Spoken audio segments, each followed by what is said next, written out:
Yo, thank you guys for all the love and support. My last video is up to 7,000 views. I never thought in my whole life that that video would do so well, and I gained so many subscribers from it. I'm like honestly thinking that we can reach the goal of 1,000 subscribers by my birthday, December 6th. So I'm literally like super excited. Regardless, I wanted to do a video this time on the decks, like some gameplay, because the event's finally out. I want to talk to you guys about how the deck works because I got a comment wondering how the Pendulum one works. I'm going to go over it a little bit in the gameplay. Also, I just want to show you guys like how it performs, talk about some other things. Let's just jump into it. This has been a kind of long intro. I just wanted to thank all of you for supporting me and growing this channel. It really means a lot to me. Much love. Here we go, the first replay. What deck is this? Salamangreat. So originally when I made this deck, I was like, yeah, this deck's gonna be really good, right? Because you have these big boss monsters that do a lot, and then you have powerful traps that are searchable. And then I got this comment, and this guy said like, can you even play the deck, or does the deck even work without the field spell? Like, how do you summon the links on top of them? And it got me thinking like, oh man, maybe I made a bad deck. Then I played this duel and I'm like, nah, this deck's legit. Essentially, you do the same basic combos that you always do, except this time, in order to link on top of a link, since we don't have the field spell, which allows for like easy linking, we need another monster's material. But honestly, it's not that big of a problem because we have so many cards in the deck that just extend our plays. We're able to have like 2 or 3 monsters out at a time. So right here, I make Vaylantz. I like Vaylantz. Vaylantz doesn't add us anything, but when it's in the graveyard, it protects our Salamangreats from card effects being destroyed by cards or by battle. Insanely good. Like, I made a wolf and I'm linking into another wolf using the wolf itself and another material. Yeah, I'm losing 1 card, but I'm adding back the trap. Now the traps are both live, and we're going to use Splash Mage, which I think is really good craft, to make Talker Heat Soul. This guy lets us draw a card. I'm hoping to draw a trap. Lost Wind, yo. Let's see, we got Omni Negate, a trap that can pop stuff, and we also have Lost Wind, which can negate a monster effect in half its attack and come back.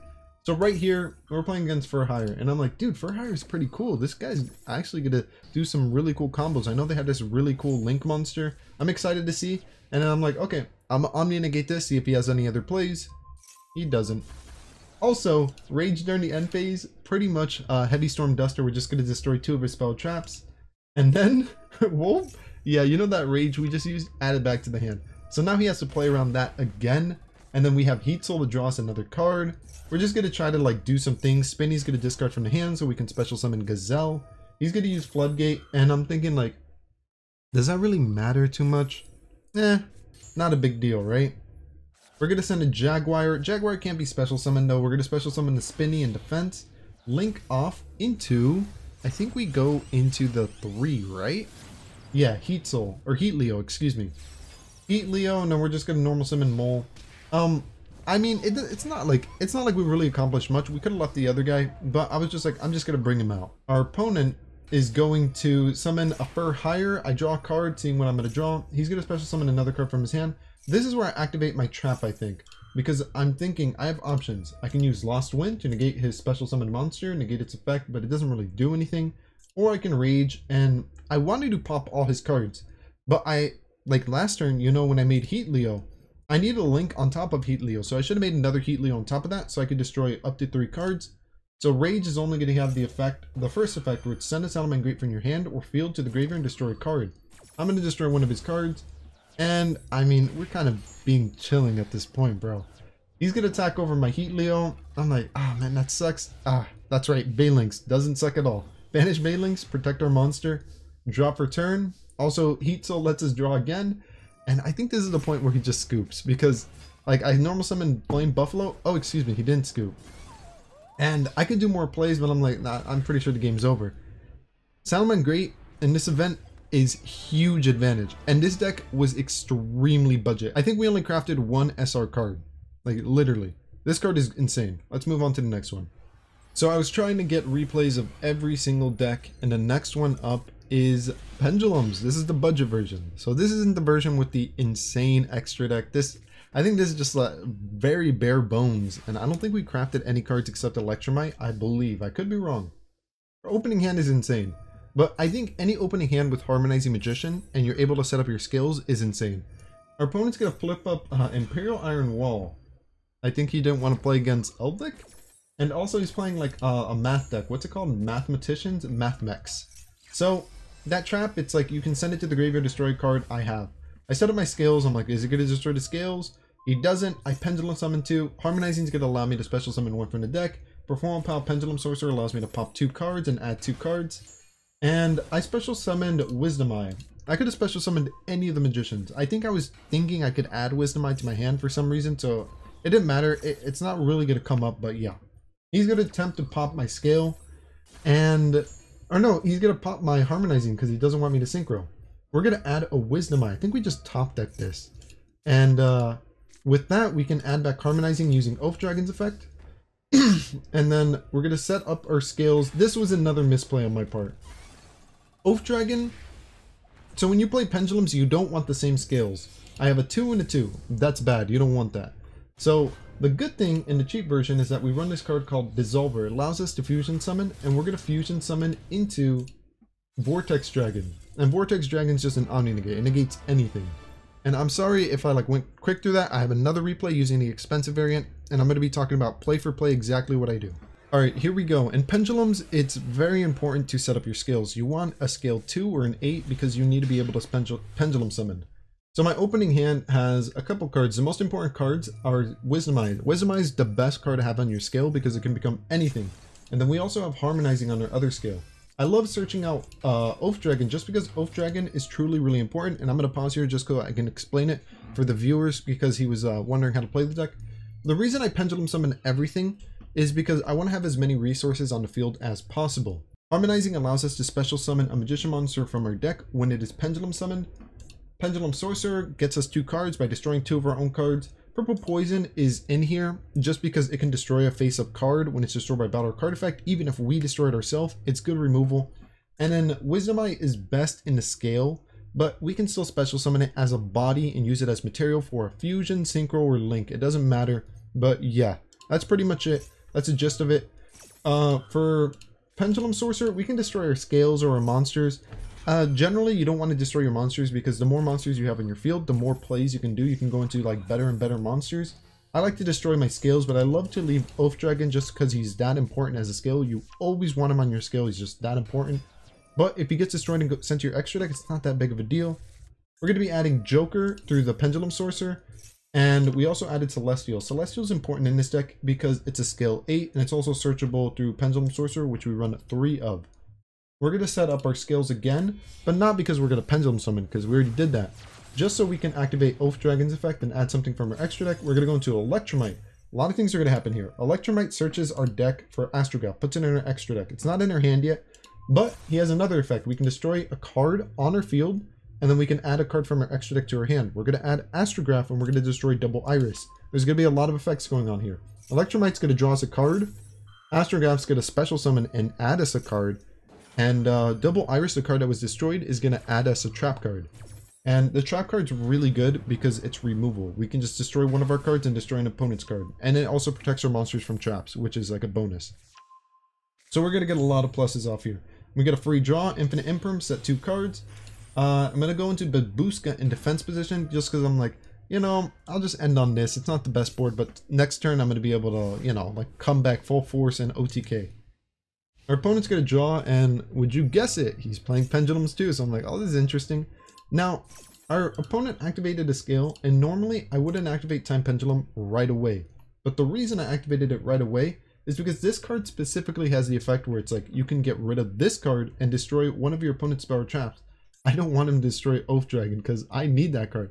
If you look at my hand, I have a scale 8, scale 8, scale 8 over here, only one scale 2. Which means if he gets rid of Oafdragon, I'm kind of screwed. I'm kind of out of luck. I'm not going to be able to Pendulum summon. So Oafdragon's the most important card to protect here. But I think I actually destroy it. So I misplayed. I was like, I realized it after the fact. I'm like, wait, maybe I shouldn't have destroyed that. But it's okay because I didn't get punished. I had Wisdom Eye top deck from the top of the deck because Electrumite, if any of our spell or traps that are Pendulums leaves the field, we can just draw a card. And we drew Wisdom Eye. So it's just another Oafdragon essentially. He's going to Pendulum summon one monster, You get a normal summon Supreme King. All of his effects are negated.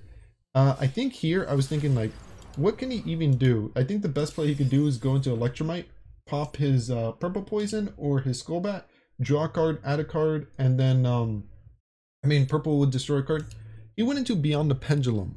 He already Pendulum summoned. This card's only good if you make it before you Pendulum summon. But I mean, he's gonna try to get an ad. I'm just like, I'm just gonna negate that. And I think he just scoops. Regardless, Pendulum summoning is really fun. And if you're new at it, that's completely fine. Just remember, set up your skills correctly. You need a low skill and you need a high skill. As long as you do that, you should be fine. Like, the deck's pretty simple. When the game will like give you like examples like, you want to use this effect, you want to do this, yeah, just go with the flow. Just go with the flow, learn the deck. It's fun. There's a lot of combos, but I'm sure you can discover your own. Just make sure you set the skills correctly, because if you make a skill 2 and a 2 or an 8 and an 8, you're kind of screwed, and there's like really no coming back from that. It's very, very hard. All right, let's move on to the next deck. I don't know which one this is, but I'm loving that water mat. It's so pretty. Oh, that's right. This is the Vaylantz. So I did a couple games with this deck. I think I did like 2 or 3. And what I learned from this Vaylantz deck is that it's really big brain. Really, you have to be really smart. And I mean, I was messing up a lot. I'm not gonna kid. It's difficult because it's like you're running 2 separate decks combined, and you have to like position the cards correctly. Like all the zones on the field, all of these monster square thingies are all really important in this deck. Like you have to like know what you're doing with your zones.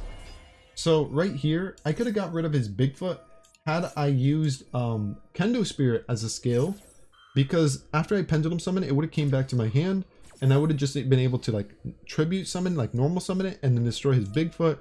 But I mean, I didn't think of that. It's so hard. It's so hard. And I just summoned 3 monsters, and I'm like, well, I think that's the end of my turn. And you couldn't really do anything. This deck is so big brain, I swear. He's gonna summon Pankratops. Pankratops is an actual threat. And then he's gonna go for this card. This card's actually really cool. Jinzo Jector. Essentially, if your opponent has a trap card, you can tribute this card, add a Jinzo, and then special summon it. Which is what he does, and it negates. It's only a super rare. This is actually a really cool card. For this event, I think it's gonna be legit. He's gonna destroy all my monsters, and I'm gonna take a lot of damage. I'm down to like 3,600 life points, something like that. Pankratops can destroy my last skill. I'm like, please, please, please, please. Give me a scale 1. Please, scale 1. Please, please, please. Yes, scale 1. So I'm like, okay, well, now I can Pendulum summon, but I think I can only Pendulum 1, I think. So I'm going to Pendulum summon the one that adds us 1 from the deck, but I think he has an Ash Blossom and negates it. I'm like, oh, that kind of sucks. So, like, you know, I got to kind of make things work now. The other thing with the Vaylantz is that they can be special summoned to the square above them. So like I got a free special summon, and then he has an effect where it's like I can half a monster's attack or negate its effect. I targeted Bigfoot. I was hoping to half his attack. It didn't work. I'm like, okay, well, kind of screwed there. Electrumite's gonna search me a Hojo. I don't know why I searched Hojo. I was just thinking like maybe he's the best one, because I was still learning this deck. It's very complicated. And I drew a card, and I ended up drawing Buster. Buster's get a special summon himself, and then I'm going to be able to move this guy. Now he has an effect when he's moved. I can destroy a card or return it to the hand and destroy Bigfoot because it's 3,000 attack.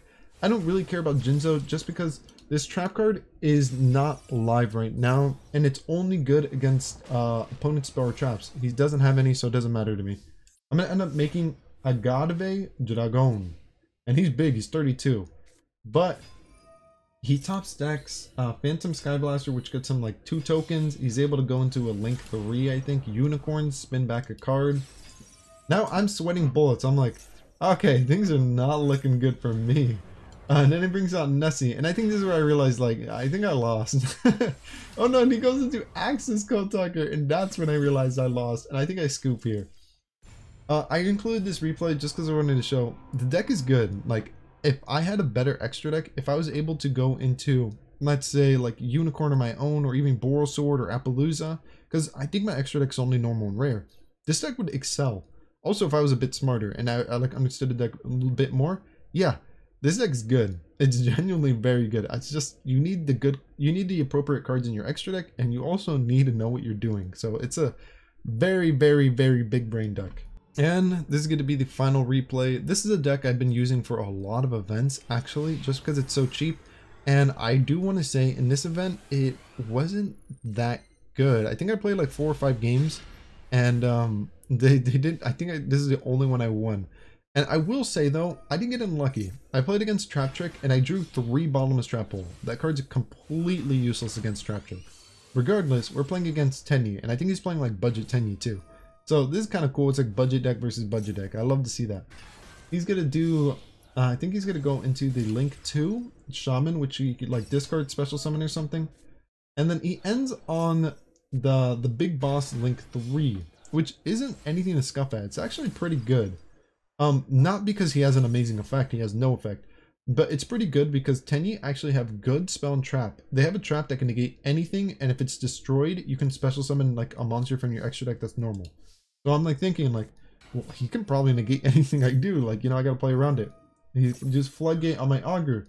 I'm like, okay, I don't think that doesn't stop my augur's effect from adding, so I don't really mind that. I add that in the arsenal. And I think I just set 4.